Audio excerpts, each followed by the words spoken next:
Hi all, this is Ravi from IBM team, and today we are going to learn our next process, that is how to do the delivery of the items.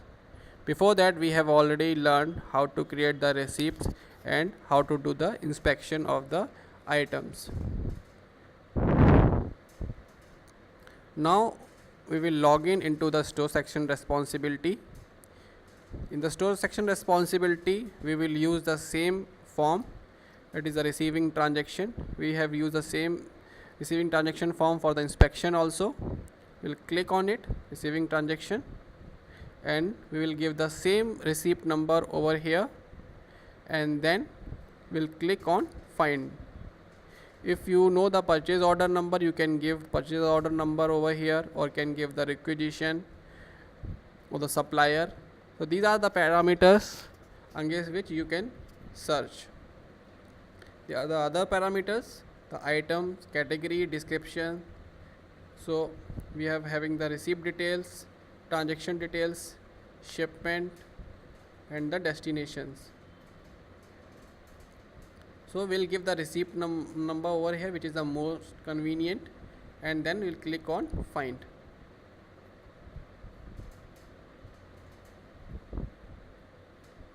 Against this receipt we have already done the inspection, as you can see over here. Now the inspection status is showing as accepted, inspection required.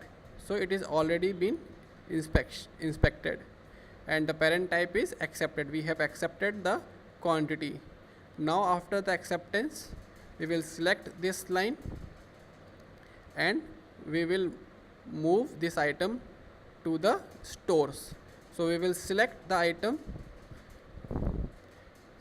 of the where we want to move this item. We want to move this item to plant pathology. We will select plant pathology over here,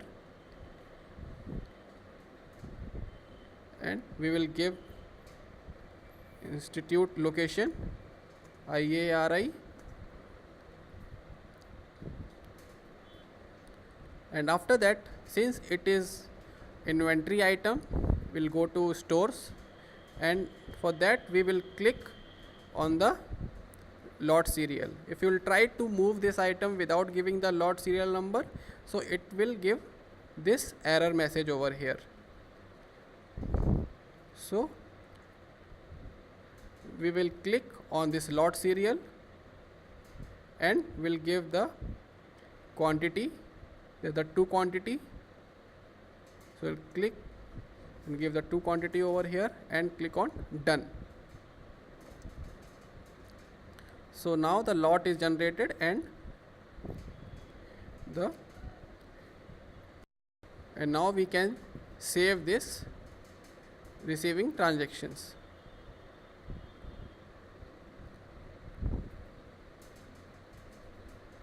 So in this way we have learned how to create receipts, and after receiving the material we have learned how to do the inspection, and then after the inspection how to move the material into the stores.